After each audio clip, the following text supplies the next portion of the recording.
Hello, I don't have a lot to update you on this week, but that has never stopped me before, so here we go. Now the market on the weekend went quite well. I sold a couple of things. I wasn't expecting to sell anything because when I was unloading the car it was about 29 degrees, which is too hot to think about buying a scarf. It's also too hot to unload a car for a market. I've got to tell you from personal experience, I was a little grumpy for a while. Susie saw me, hi Susie, and she saw me melting gently behind my stall, fanning myself desperately with the local paper. So I didn't take any video at the market because I forgot to take my camera, and my phone battery is very, very feeble in the heat, and I needed my phone battery for my card payments, so I didn't want to use it for camera stuff. Anyway, that's a way of saying that I didn't take any video to show you, but I do have a photograph of my stall, which as you can see is very modest. It is a camping table, a clothes rack, and for the first time I did a big plastic bucket of Moore's bags, and that went really well. People loved it. They loved digging through that to find a pattern or a fabric that they liked. So I'll definitely be doing that again. Usually I have them on the table, but this time around I had the tea sets out, so I just left the Moore's bags in a tub. But it worked really well. Now, projects, things that I'm working on. This has barely been touched, but it has been touched a little bit. I did some weaving on this yesterday, so I'll show you where it's up to. It looks much the same as it did when I last showed you. There's still a lot to go, you can see there. You can disregard this blue stuff. I'm just holding this is what I'm using as a pickup stick. It's a spare shuttle, and I've just tied that in so I didn't drop it when I was bringing the loom out, because that would have made me sad. So I did do a little bit on this yesterday. I haven't really been working on it much because it has been really revoltingly hot. Monday was horrendous. So it's not been the kind of day. I thought if I could crank the aircon high enough, I would want to weave. Turns out that's not true. I cranked the aircon as high as I could, and it's a little tiny window unit, and I still didn't want to weave. I didn't want to handle wool. So there's a little bit of progress on this, not a lot. It's probably going to carry through to the new year, I would say. Now, the big loom is back in play. Does that mean that I have finished all of the sewing that I was going to finish before I got the big loom back out? No, it doesn't. Of course it doesn't. Turns out I'm the boss of me, and it turns out that this is a really inefficient way to run a human. My KPIs all over the place. But it is also the only way that I know how to run a human. So I was working on this last night, and this is not complicated. It's not particularly tricky.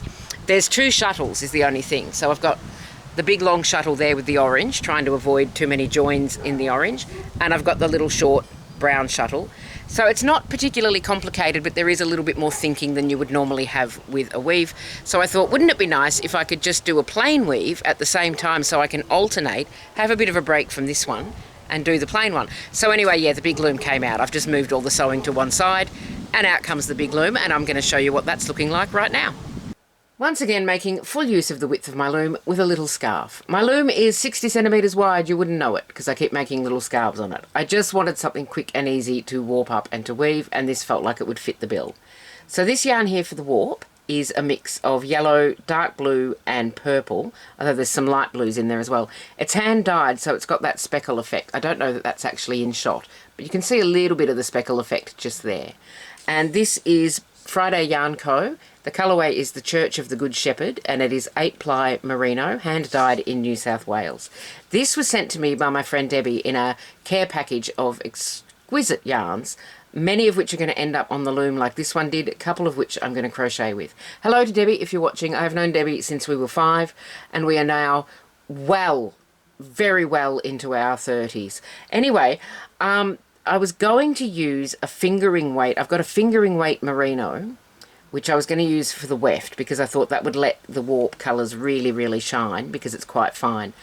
And I gave that a bit of a test run last night, and it is absolutely it would not have worked because it is so fine.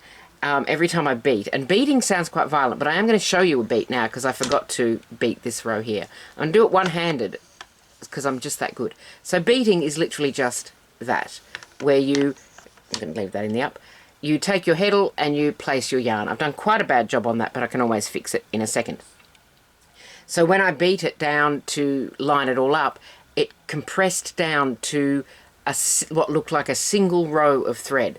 And I did about 10 passes with it, did about 10 throws, as they say. So 10 rows. And it was probably about as thick as one row here. And I thought, well, this is going to take me probably till 2026, and no matter how gently I beat it, because you can beat quite gently, you can see here that I've got different strengths of beating. Does that make sense? No. But you can see I've got wider gaps and narrower gaps. And I'm doing that on purpose.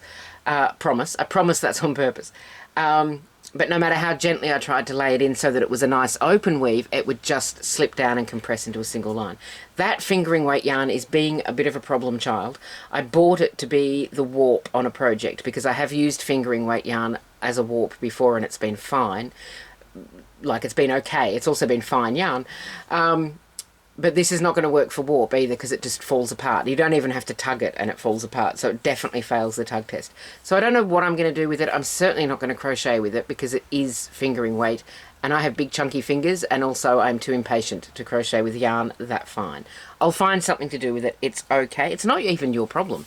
So the yarn that I'm using instead is 4-ply Baby Merino by Heirloom. My local yarn store basically sells heirloom yarns and everything else from, I think it's all under the same umbrella, and it's the Australian Yarn Co.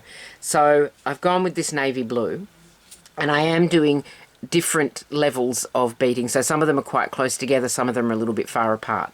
This yarn will puff up a little bit once it comes off the tension. Forgot how to talk then. I'll carry on, nobody noticed. And also it should bloom a lot more than this one will. So this is 4-ply for the weft and 8-ply for the warp, and I'm hoping that that will let these colours really shine once it comes off the loom. But this is a nice, straightforward, plain weave. No fuss, no bother, just behaving itself beautifully.